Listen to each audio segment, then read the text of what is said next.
Hello. I don't know what happened. Going down. I don't really know how to do all this, but basically, I just got a bunch of stuff that I was able to pay forward to my sons, and I found is we used to write letters to our future self.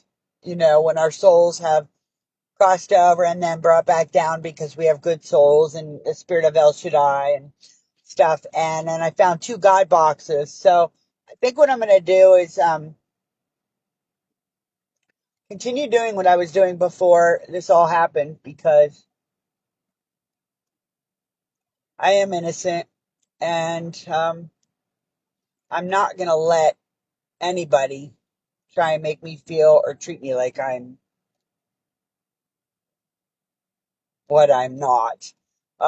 So basically, I'm going to go back to making the God boxes. Evan and I used to make them, and we would hand them out to people because sometimes it's easier for people to be able to write something down and then put it into a God box, and it's like letting go and letting God. So pardon me, I found a bunch of boxes, and that's what I'm going to do. I'm going to start making God boxes and continue to hand them out and continue to give food, if I have it, non-perishables, to people who need it, and continue to help as much as I possibly can because in the end, after this lie detector test, I'm going to be free. May not be admissible to court, but it's admissible to the people who did the false accusations. And I'm not scared. I'm actually relieved because I said I wanted to do this. I wanted my son to have one. I wanted me to have one, and these kids, or I'd pay, or whatever, the parents. But what it boils down to is Rachel, Shannon, Nick all lied, and I'm going to prove it. And then I'm going to take the next step, whatever that may be, um, seeking legal counsel on all of it anyway. And not to mention with the whole civil thing with my son, that too is going to be cleared. Um, it's so sad that a piece of paper and a polygraph is what it's going to take. But I guess at the end of the day, that's what it's going to take. And I am not in any way, shape, or form afraid to take this. I feel such a release inside. And I will post the results, everybody. I know you all know. Well, maybe you don't know. I'm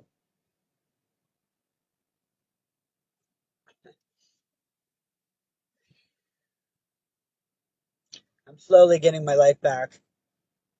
I'm slowly being the person that I was before this because there was nothing wrong with me before this.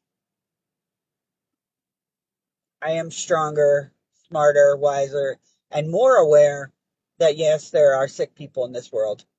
And yes, I will run into them.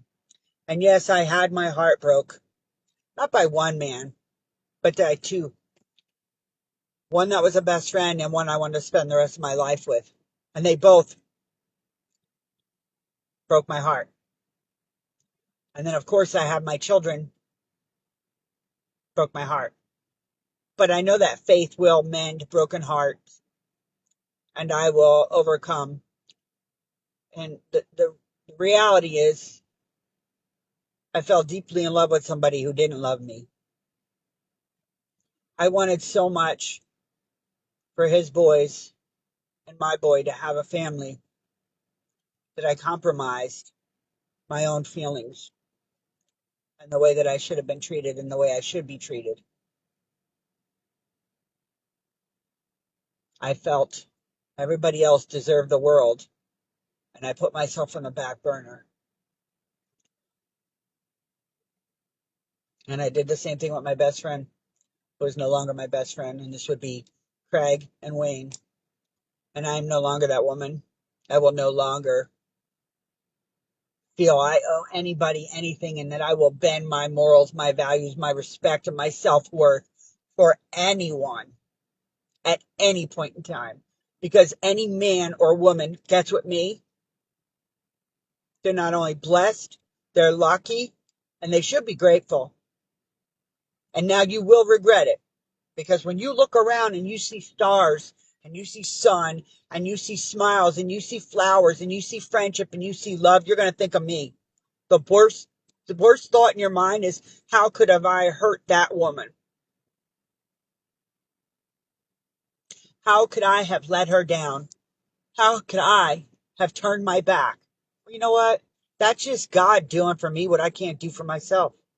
Taking the bad out of my life because I am so loving, so caring, so naive that I put so many people before me. And no, I matter. I'm important. I'm special. I'm kind. I'm courteous. I'm amazing. I could have any man in this world that I wanted and probably any woman. But you want to know the bottom line? I don't want anybody. I want to get my stuff together. I want to get my kid back. And I want to do what I said I was going to do. So the breaking of the hearts and the betrayal and the manipulating and the lies, you can have fun with that. You know why? Because you were the ones doing it, not me. So you have to live with your sins and your blame and your manipulation and what you did to a good woman. Me, Dana Marie Soden.